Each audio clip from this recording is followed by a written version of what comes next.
Comment votre style peut changer ce que vous voyez dans le miroir? Quand vous vous regardez dans le miroir, qu'est-ce que vous voyez?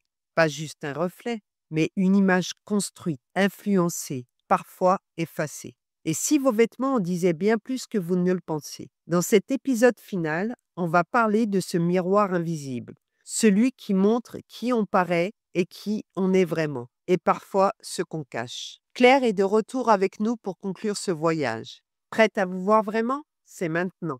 Bienvenue dans l'épisode 5, le pouvoir du vêtement au quotidien. On arrive au bout de notre voyage. Et si vous avez suivi, vous avez rencontré Claire dans l'épisode 1, le pouvoir caché de vos vêtements, la découverte des multiples visages des tenues dans l'épisode 2, les 4 fonctions des vêtements dans l'épisode 3 et les fils invisibles dans l'épisode 4.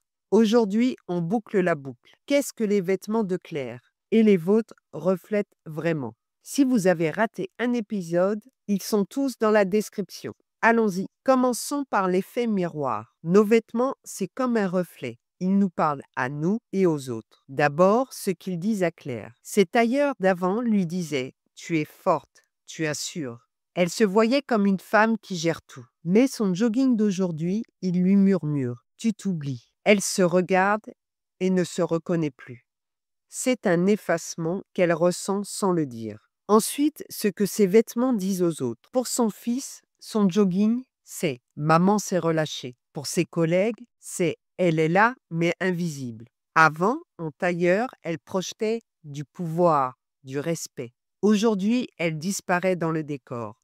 Ce miroir, il reflète deux Claires, celle qu'elle montre et celle qu'elle cache. Et c'est là qu'on arrive à une vérité. Paraître n'est pas synonyme d'être. Son jogging ne dit pas tout d'elle. Il ne montre pas sa passion pour la couture, son humour, son expérience. Il la réduit à une image qui n'est pas elle. On a tous vécu ça, non? Une tenue qui nous trahit ou qui nous masque. Paraître n'est pas synonyme d'être. Pour Claire, c'est criant. Son jogging, c'est ce qu'elle paraît, fatiguée, en retrait. Mais qui elle est? Une femme créative, une mère, une pro avec 50 ans de vie derrière elle. Ses vêtements ne le disent plus, mais ils pourraient. Alors, comment elle peut reprendre ce pouvoir? J'ai 3 idées à vous donner.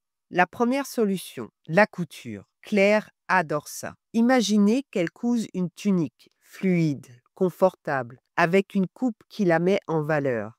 Pas pour plaire à son fils ou suivre sa fille, mais pour elle. La couture pour Claire, c'est plus qu'un loisir. C'est un retour à elle. Quand elle est devant sa machine, elle n'essaie pas de plaire. Elle choisit. Elle touche les tissus, elle ressent les matières, elle imagine un vêtement qui lui ressemble, fluide, élégant et doux à la fois, mais avec de la présence, de l'intention. Et là, elle reprend le pouvoir. Elle ne porte plus ce que les autres attendent d'elle. Elle crée ce qui l'honore. Ce processus, c'est comme dire à soi-même, je mérite du beau, je mérite du vrai. C'est ça, la magie de la couture maison. Ce n'est pas juste coudre une tunique, c'est recoudre une identité. Ma deuxième idée, c'est d'avoir un style simple, mais affirmé. Claire n'a pas besoin de revenir au tailleur strict. Elle peut choisir un style doux, mais ancré, comme un jean bien coupé, un haut en lin ou une veste légère. Pas besoin d'en faire trop, juste assez pour que ses vêtements disent « je compte, je me respecte ». Ça dit aussi « je suis là », sans effort. Elle peut même piquer une touche moderne à sa fille, comme une couleur vive. Parce que parfois, un détail suffit. Une boucle d'oreille colorée, une paire de chaussures choisies avec soin. Ce sont des micro-décisions qui, mises bout à bout, racontent une femme qui reprend sa place. Et cette simplicité peut être une force silencieuse, une élégance calme. Et ma troisième solution, c'est se reconnecter à son reflet. Enfin, il y a un geste tout simple, un rituel personnel. Une fois par semaine, Claire prend un moment pour elle. Elle choisit une tenue qui lui plaît. Pas pour sortir, pas pour être vue, pas pour les autres, mais pour elle. Juste pour se regarder dans le miroir et se dire « j'aime cette femme ». Ce rituel, c'est une pause dans le tumulte du quotidien. Une manière de valider qui on est. Parce que souvent, on s'habille vite, on se regarde à peine. Mais ce petit moment, face au miroir, il peut tout changer. C'est une façon de dire « je suis là et je me vois ». Et ce regard-là, il a plus de pouvoir que n'importe quelle tendance. Ce que je retiens de Claire, c'est ça. Le vêtement peut redevenir notre allié. Il ne s'agit pas de redevenir celle d'avant, mais de faire matcher ce qu'on paraît avec ce qu'on est. Pour Claire, une tenue cousue main, c'est un pas vers elle-même. Pour vous, ça peut être autre chose. Un style qui vous ressemble, un rituel qui vous réveille. Nos vêtements, c'est un miroir invisible, mais on peut choisir ce qu'ils reflètent. Cette série, c'était un voyage. On a vu le pouvoir caché avec Claire dans l'épisode 1, les multiples visages dans l'épisode 2 et les 4 fonctions du vêtement dans l'épisode 3, les fils invisibles dans l'épisode 4 et maintenant ce miroir. Merci de m'avoir suivi. Si vous avez aimé tous les épisodes, ils sont disponibles dans la description. Revoyez-les. Ils forment une histoire complète. J'espère que l'écoute de ces épisodes aura semé une petite graine en vous.